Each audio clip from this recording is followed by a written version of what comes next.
呢杯係咩嚟嘅？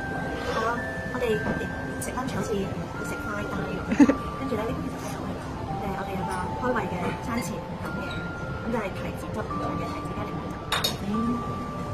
但係嗰兩件事係一個好唔正經嘅、食嘢嘅一個方法，但係因為節日工作好攰，所以就為咗獎勵自己就帶起一餐，所以今日全部都係嗰啲食嘅。食餐前嘅開胃沙律先，跟住呢個係其實就係沙律醬，蒜頭同埋人魚打成一煲醬，北海道牛奶包住嘅蟹餅、炭粥啊，浸海水，然後風乾咗之後就磨成好似海鹽。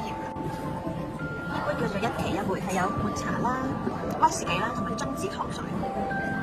但係我哋飲咗會唔會醉？飲